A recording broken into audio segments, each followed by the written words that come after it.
Hey, welcome everybody to another episode with the Struggling Hunters. Will be episode 57.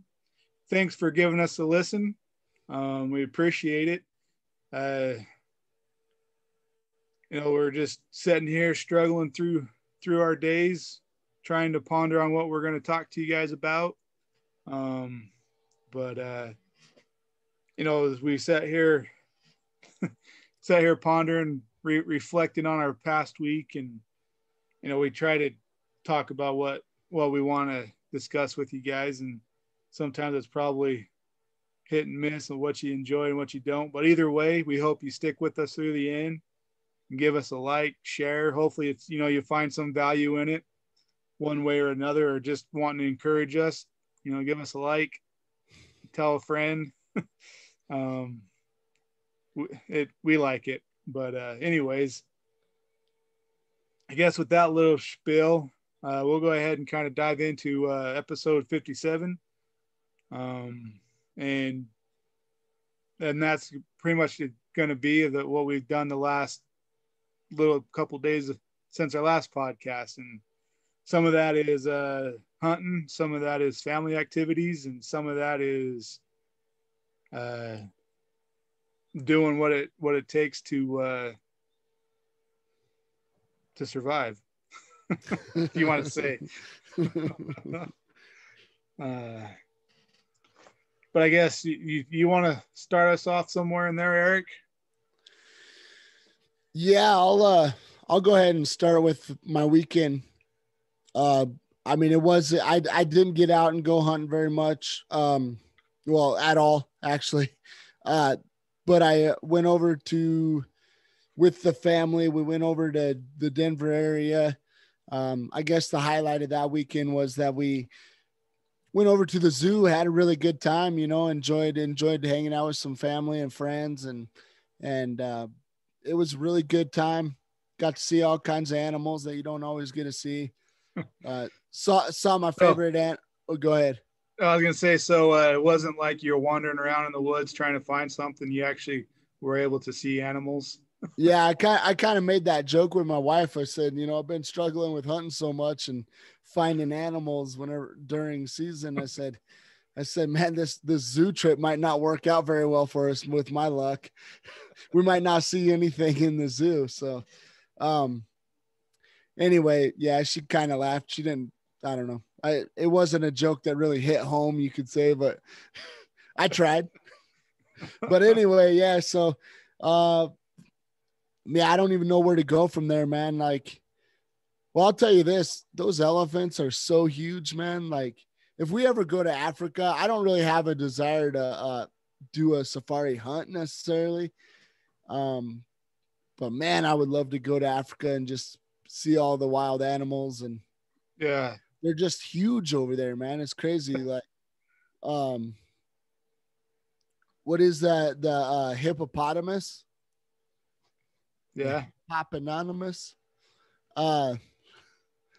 Anyways, the hippo, we saw him, man, and he's so big. He was swimming in this little pool, but I got some pictures of him, and he stuck his head up and kind of like looked toward us. It was kind of cool. But man, he's so big. Like, it's just so crazy seeing it.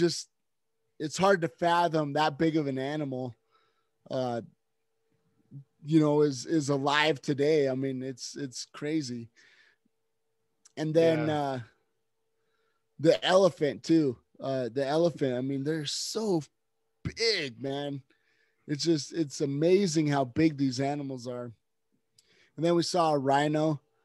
I mean, I don't know, the older you get, the more like you appreciate all that stuff and you take it in for what it is, because I've been to the zoos before and, looked at all the animals and, oh, that's cool, but this time I definitely was just taking it in with a different lens, a different perspective, if you will. And just amazed how big those animals can get. Yeah.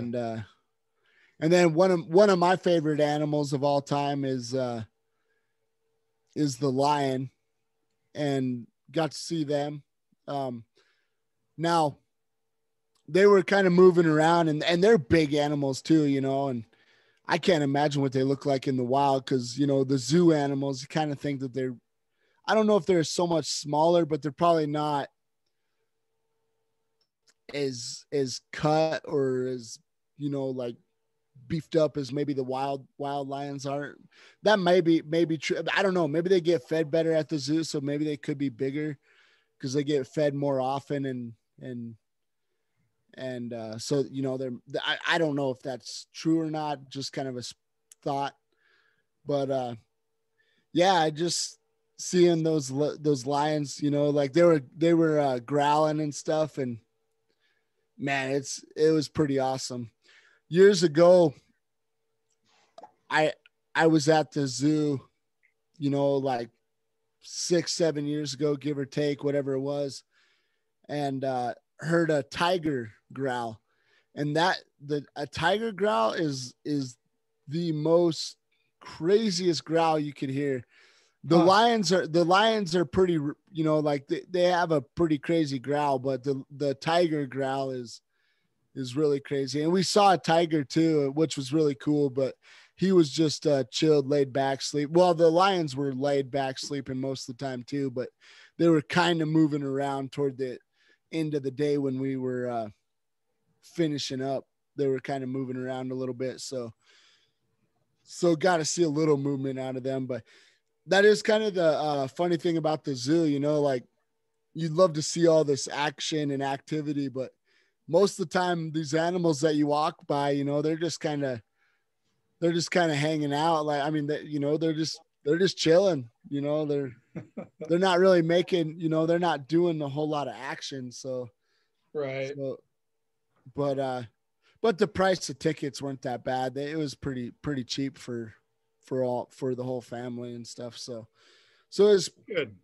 Yeah, it was a neat deal though. We had a lot of fun. They definitely took our money in other ways. So we got a bite to eat there, and that was like $60, you know, and it's like, holy crap, man. For, you know, I mean, it's food at the zoo. So it's not like, it wasn't like a gourmet meal or anything, you know? So, yeah. But it was cool though. It was cool going to the zoo and seeing all the animals and I want to say that we might've missed a few animals. Cause I think we were trying to go around the whole zoo, and whenever we went to go get a bite to eat, I think we kind of trying to find the food court or whatever. We kind of took a cut off. I don't know. Anyway, long story short, I think we might have missed a few animals. But that's fine. I mean, it is what it is, but yeah, it was fun. I had a lot of fun there at the zoo. The kids had a lot of fun. They were, man, they saved up all their like tantrums and everything. They saved it all up for after the zoo, but during the zoo, they were troopers, man. They were loving it. They were loving seeing all the animals. So it was cool. It was a really cool experience. And like I said, just kind of taking it in from a different perspective and seeing everything that, you know, just how big those animals are. The rhinos, the giraffes, the hippos, the elephants. They had a grizzly in there too. Oh, wow. I want to say it might have been years ago. I think it was the Denver Zoo. They did have a polar bear in there a long time ago, but obviously, well, if they did have it this time, I didn't see it. But yeah, I didn't see the polar bear this time, but I think it was because I've been to a couple in Idaho, or the one in Boise and then the Denver Zoo. So I might be kind of mixing both, like with memory.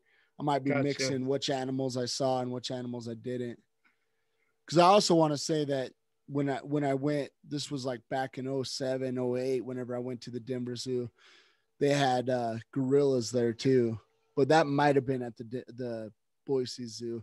Anyway, I'm kind of going down a rabbit hole with all that. But yeah, I had a good time, man. Had a good time. And then I guess outside of that, getting back home, going back to work, I do got to bring it up. Joe, you probably know what I'm going to talk about here, but went to work yesterday and one of my jobs is working around the production oil or in the oil field, but on the production when the wells are producing their gas and oil. And I was doing some tests around the separators, and I opened up a separator and actually I'll take that back. I didn't open it up, so it wasn't a complete surprise, but the pumper showed up on location and he was going through doing his thing, and he opened up this one and he comes back to me, and I didn't hear him scream or nothing. So, I mean, he must have handled it fairly well, but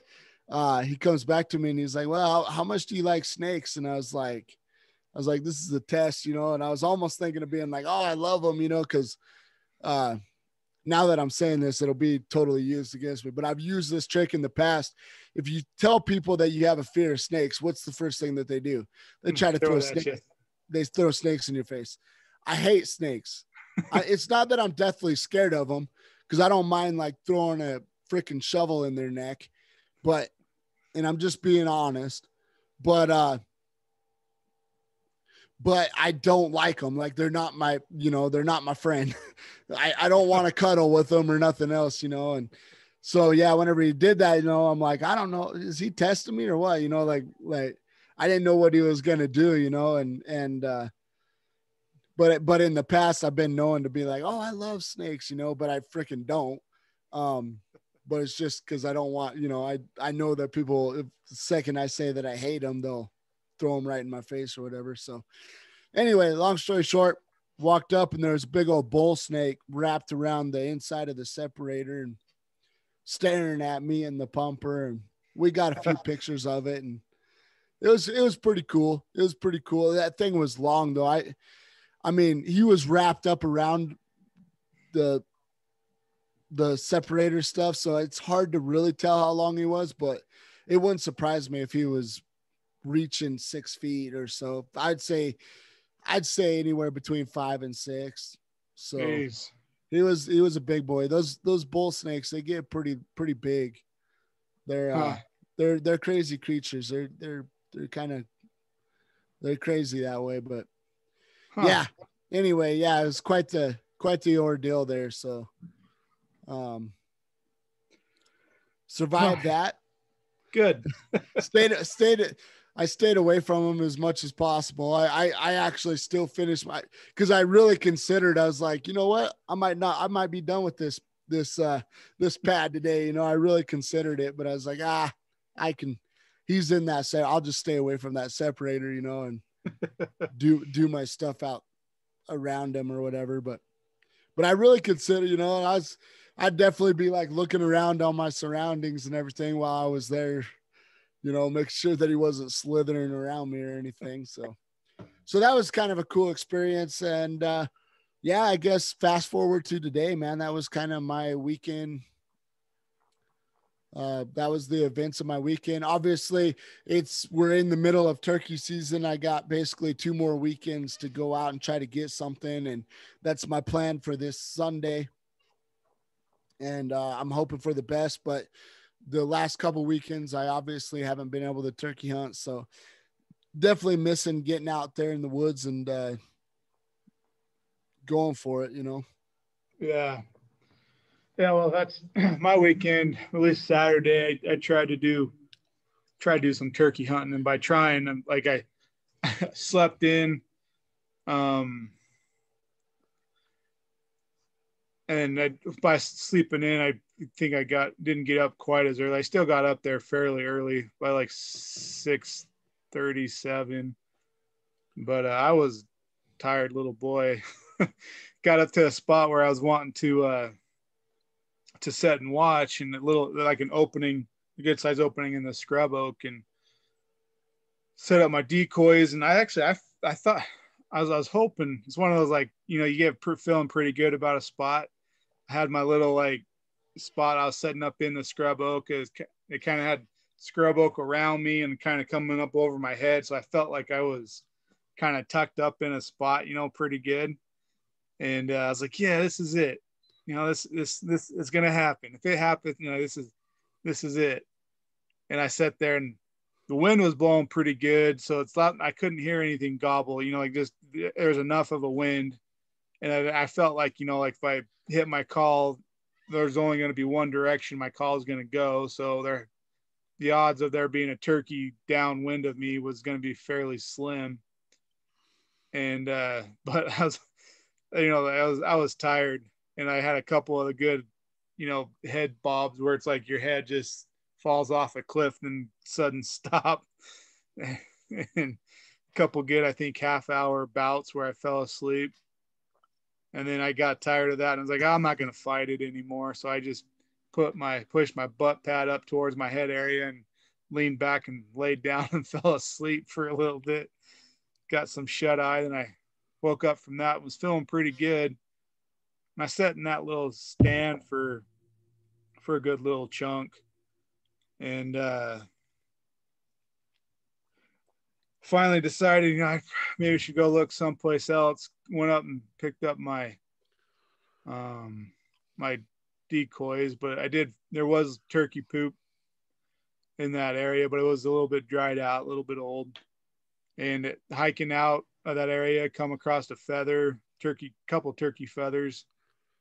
And as I got closer to the top of the ridge, it was kind of interesting. I came across more turkey poop, and it was fresher than where I was sitting, but it was a little bit higher up on the ridge, which I thought was kind of interesting. But I topped over the ridge and was heading down the other side, and I just kind of hit a wall. Like mentally, I was like, I'm done for the day. Yeah. And it wasn't like I hiked all that hard or anything or done anything. It was just a wall. I was like, I'm done. So that was Saturday. So I called up the wife and was like, all right, well, let's go out to eat, huh? So that was actually the first time that we went out to Olive Garden. It was the first time that we've been out physically to eat in a restaurant since the whole pandemic. Oh, really? Yeah. We've done takeout, you know, or Uber Eats or dining or whatever the other places is where we'd have it delivered at home. But it was the first time we've eaten together at a restaurant. Oh, wow. That's amazing. So, I've never used Uber Eats. How does that work? I think you got to check to make sure it corresponds to wherever you're eating at. Then you just kind of place an order and where you want to eat, and it connects it to Uber Eats, and then they deliver it to your home.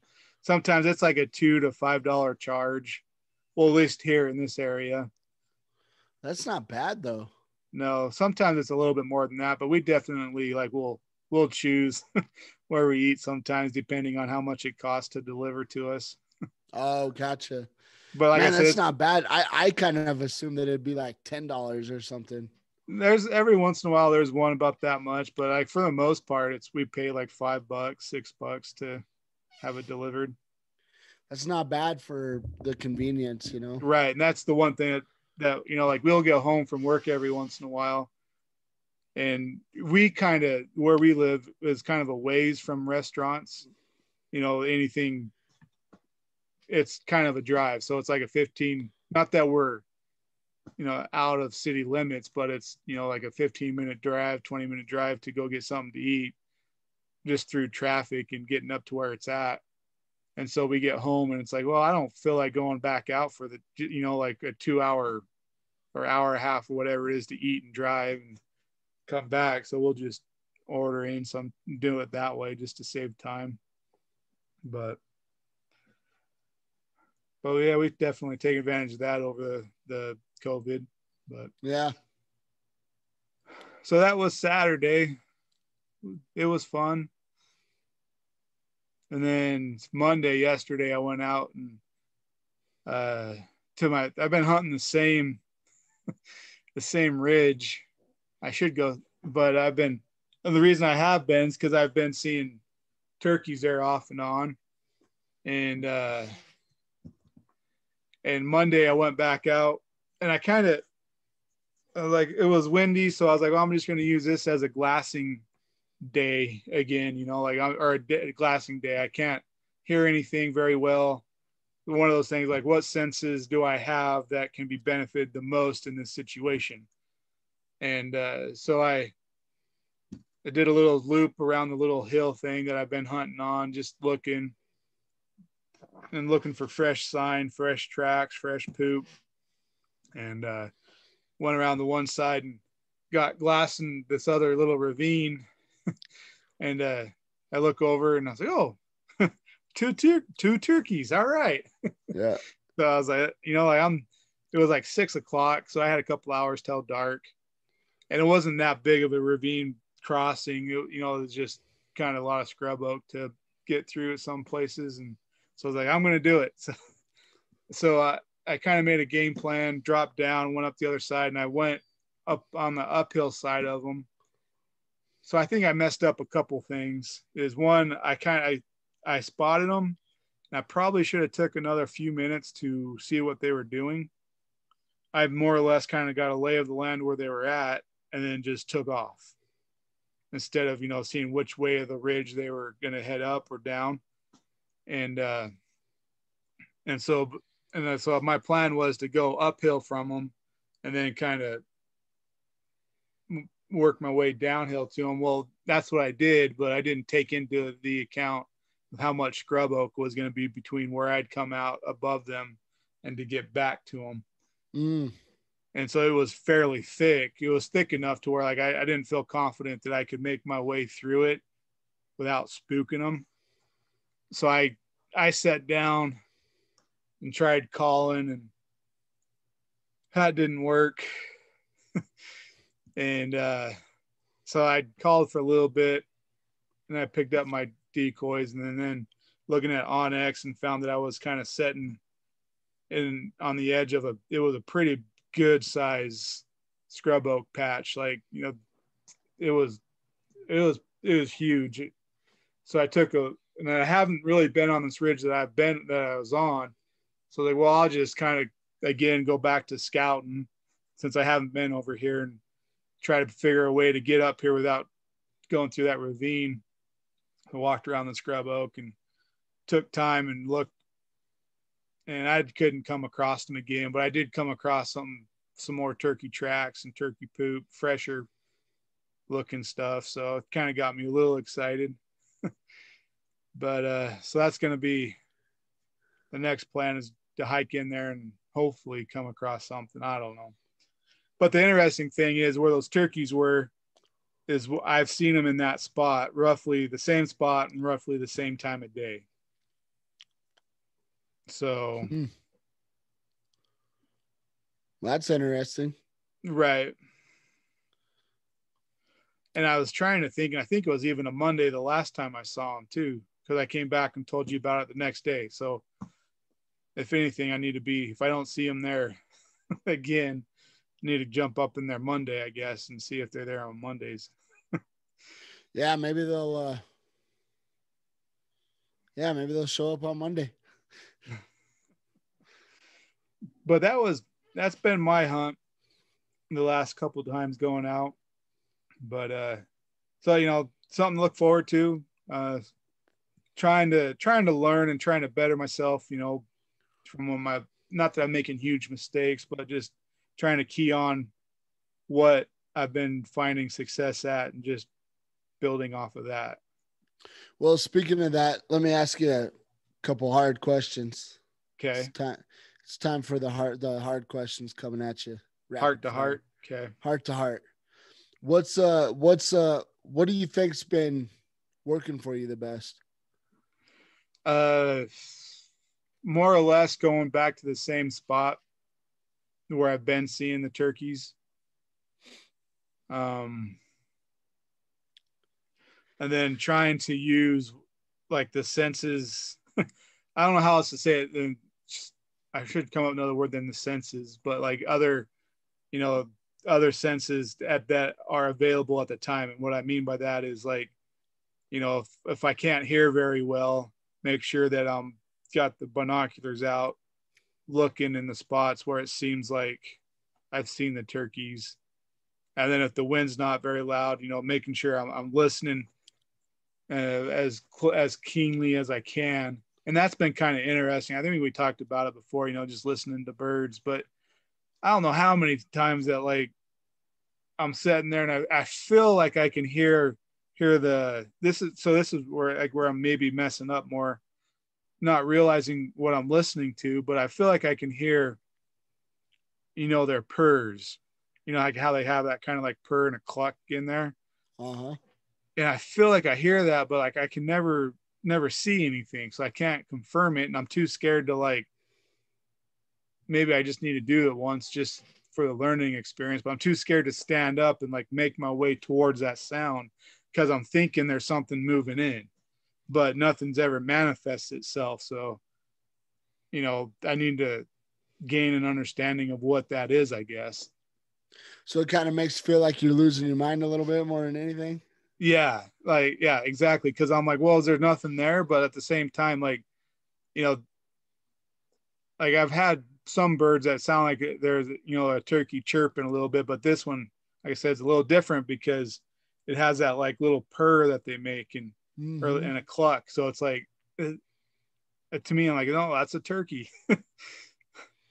But, like I never see anything to confirm that that's what I'm looking at. I got another one for you.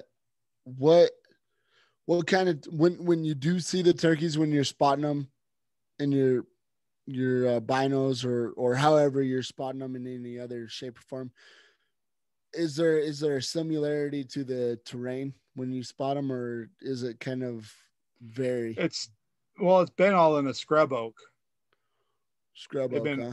yeah, like and that's the other thing, that one of the things too that I guess I clued in on too. I haven't quite learned from yet. And what I mean by learn is I don't, I guess, understand the full potential or fully yet. But they always talk about. So I'm getting ahead of myself. Uh, is they talk about the turkeys roosting, and the whole time I've been up here coming across turkeys and spending the evenings and stuff out there till dark. Um, Typically in the past, I've heard turkeys roost. Like you hear them take flight and fly up into the trees, and I have not heard that this year. So, and I believe that I've seen some toms. I've seen, I seen redheads and beards, and but I haven't seen anything roost yet. So part of me, I get thinking, well, have I just been really confused and just seeing hens and they're just nesting at night? They're not flying up to roost. They're sitting on their eggs. Mm. But I don't know. So that's, like this is what I've been learning so far this year and trying to understand or work towards understanding a little bit better. Well, at least you got into them a little bit. Yeah, true. And that's, it gets rewarding, when you see them like, all right, I'm not too crazy. But well, yeah, I was gonna say though, that was my next thing too. Is sounds like they're kind of making you go crazy though. Now you're not even sure what you're seeing. Right. Yeah, whether it's a hen or they're a turkey, but then you're like, man, I swear, whenever I first saw that, I thought it was a tom, but now they're driving me so crazy, and I'm not getting to that, and I'm not able to close the distance, and maybe it was just hens. I don't know. Yeah. Right. But nah, that's cool. I mean, like I said, at least you're getting into them because now, I mean, I haven't been able to go out the last couple weekends, but I mean, I haven't even got into them on my end, so it's been a challenge. But I'm hoping these next 2 weekends, and I don't know, maybe I'll try to make a special day. Like next week is pretty much my last week, so maybe I'll try to make a couple days of going out, just special occasion days to go out and try to get it done. Yeah. Oh, yeah. But Uh,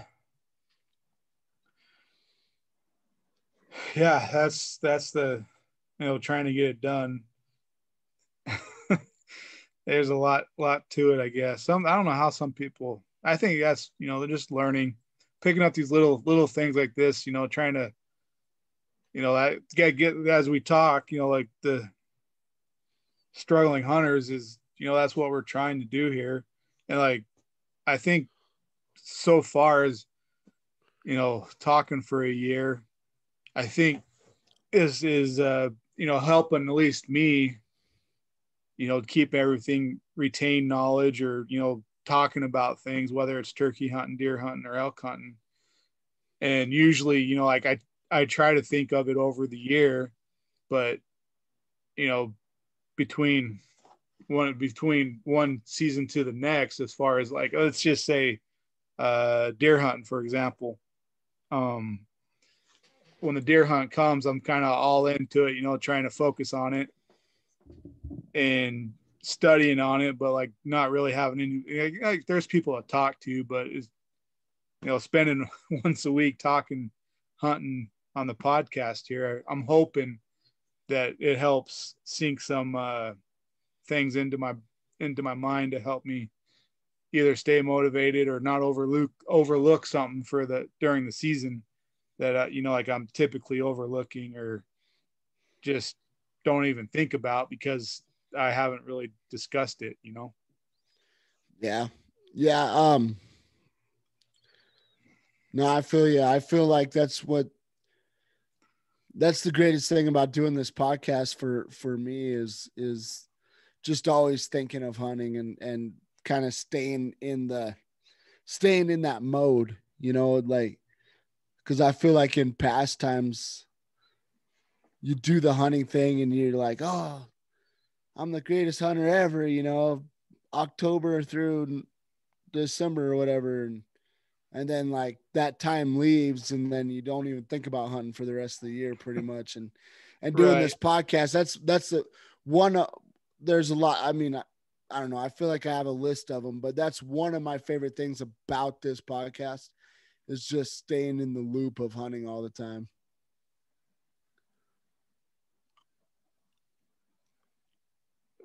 Very true. Um, and so I guess on that note, we can kind of maybe dive into another topic here for a little bit, and then we'll maybe call it a night because we're over a half hour into it. But like just struggling, I guess along that topic of struggling hunters, um, and kind of the why behind what we're doing is kind of like as we just kind of touch bases here. And then on the other hand side of it too is you know that juggle of life and then of gear. I think we both of us have been trying to get ourselves set up a little bit better gear wise. And with that being said, I know we you don't need the high end stuff or you know uh or whatever it is to go hunting. I will say that the nicer stuff makes it nicer. If I want to put it that way, like it's it might be lighter or fit your feet better, your body better, or you know add a little bit more better comfort to your hunting to where it makes it more enjoyable. But at the end of the day, your desire to be out there should hopefully overshadow maybe the price of of what you're paying, whatever it is you have on. Just having the opportunity to be in the outdoors is the bottom line at the end of the day, if that makes sense. Yeah, speaking of that, my younger self, how most people say I'd kick my younger self's butt for whatever. Uh-huh. I feel like in this case, my younger self would kick my older self's butt for always kind of wanting the better gear out there, if you will. Because when I was young, man, I didn't care. I didn't care. I just was like, a matter of fact, I thought it was cooler and more. I thought it built more character if I didn't have all the nicest stuff, if that makes sense. And I mean, that was kind of my mindset back then. But as I got older though, and I'm like, well, you know what? I'll tell it to you this way. When I put my furniture together and stuff, like if we buy something, on the internet, we got to put it together. And, they give you that stupid little Allen wrench and maybe and then they tell you to go get your screwdriver or whatever. I told my wife, I'm like, I've turned way too many screwdrivers in my life. I'm using my drill. And, I mean, it's just the way it is. Like, I mean, I'm like, I've earned the right to use my drill, and the way I look at it, like I'm not, twisting the little Allen wrenches and stuff. And I kind of feel that way with hunting too, is the older I get, the more I'm like, I've done this for a lot of years and I feel like I've paid my dues. And now I love being a gear. I've always been kind of a gearhead or a little bit materialistic on certain things, but as hunting has become such a, I think it's always had its appeal, and it's always been kind of a big market in a lot of ways. But I would say, like, as far as clothes, especially, it's really like skyrocketed as far as quality. And because of that, I mean, it's hard to resist. And like I said, I've been just knowing who I am. I mean, I'm a little materialistic. I like the good stuff, and after having this stuff, like I never thought, to be honest with you, like, I mean, not even clothes wise, but to be honest with you, I never, ever thought I would have a canvas tent.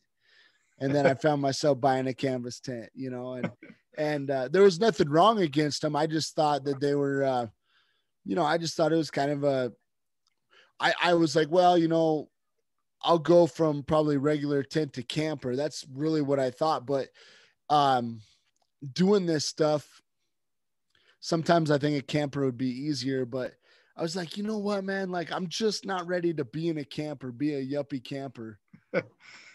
No offense to anybody that owns a camper, but all I'm saying is, like, I wasn't ready for it. I was like, I still want to do the tent thing. I know that sounds crazy, but I mean that, and financially, I'm like, I don't know if I want to make that big of a commitment toward a camper, because I mean, even though I feel like I would use it as much as I could, I just, where we live in town, I'm sure I've never asked you, but I'm sure you probably have the same stipulation. Like, where I live, there's nowhere for me to put a camper. So I'd have to go park it at an RV spot. And in my head, I'm like, well, that's an extra cost every month, and I'm like, I don't want to pay $100 or whatever it is. I really don't know what it is, but whatever the fee is, I don't want to pay that just to park it, Right. Yeah. I mean, that's where my pride kicks in. I'm like, I can't justify that. Even if I can afford the camper, I can't justify the parking it down in some other parking lot, and paying for that. So I'm like, yeah, canvas tent, and I've loved that canvas tent. Now I want to do like as time goes on and stuff, I'd like to get another big canvas, like a 20 by 20 or something, kind of big, huge, ridiculous, but more for like a mess hall. If we're going to do like a week-long trip or something, bring that heavy son of a gun. And yeah, I'm sure it will be, because my 10 by 14 is pretty heavy. So 20 by 20 would probably wouldn't be nothing, wouldn't be too light anyway. So anyway, yeah, I just, I love bumping up my gear, and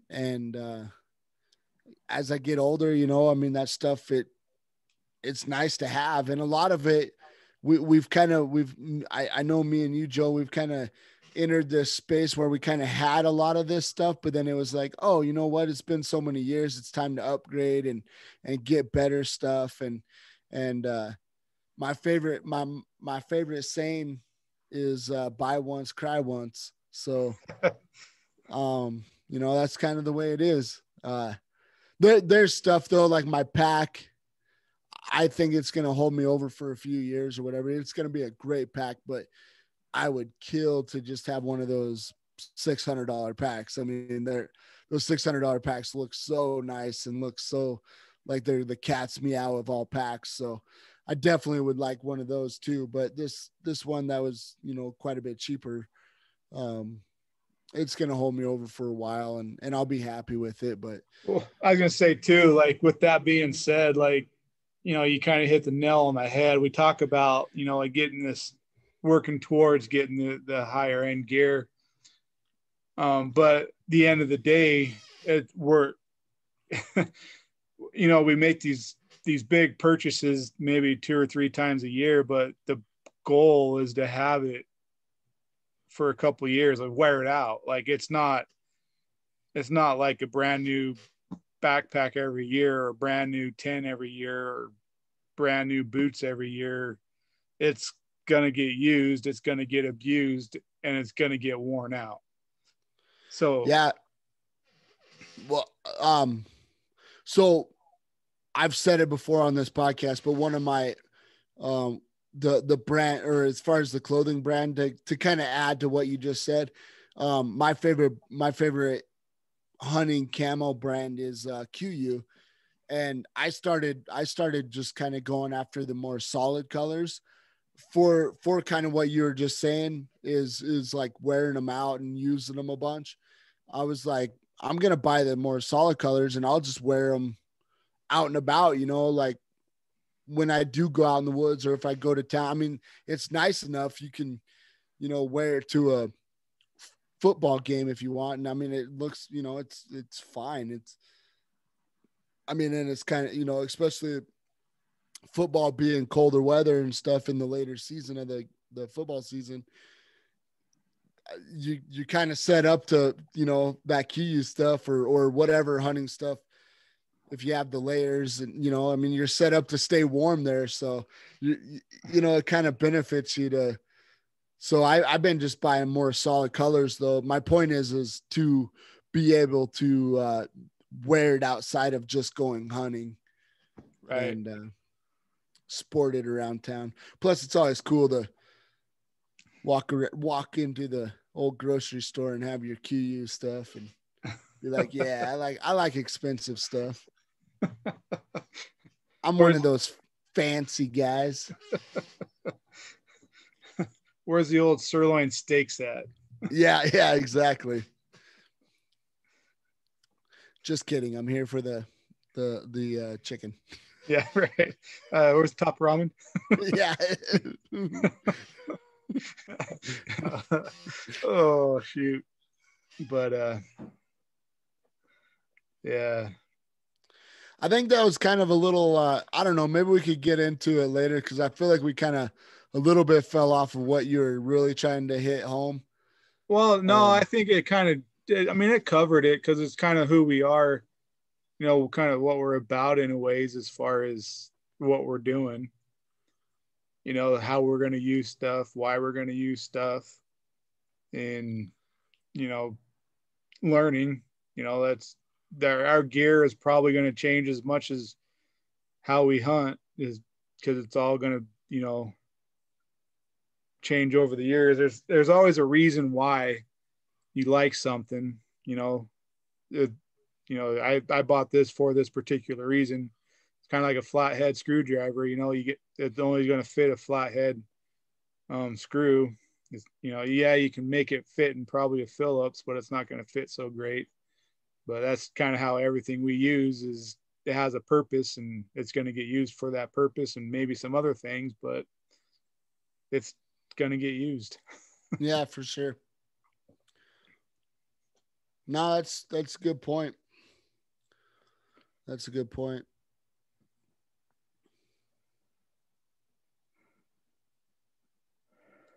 Oh, well, I guess, do we want to go with another topic, or should we just call this a night? Let's call this one a night and save the other topic for another night. I mean, we're 10 minutes shy of an hour, aren't we?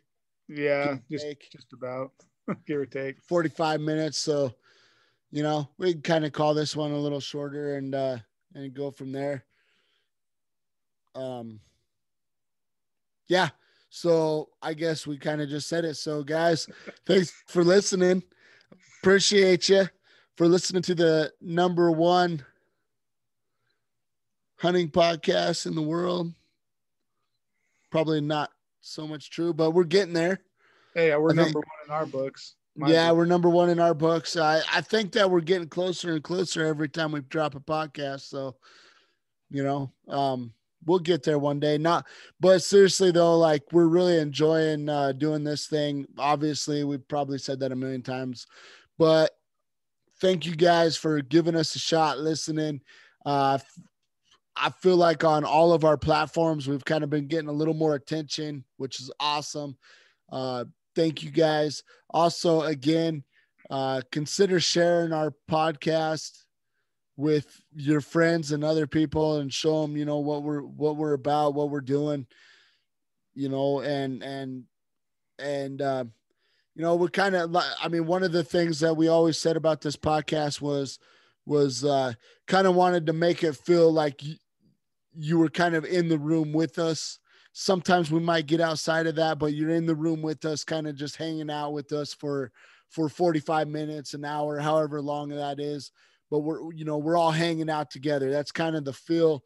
I want to say that we probably get away from it sometimes. I've already said that once, but we probably get away from that sometimes. But that's kind of generally how we wanted to make this podcast feel, is where we're just kind of BSing in the same room and you kind of feel like you're a part of it, hanging out with us. So with that said, guys, consider sharing, tell the person that you're sharing with exactly that it's kind of like you're hanging out with us and we're talking about hunting. Give us a like, thank you guys for the support. I'll quit rambling, but we'll see you in the next episode.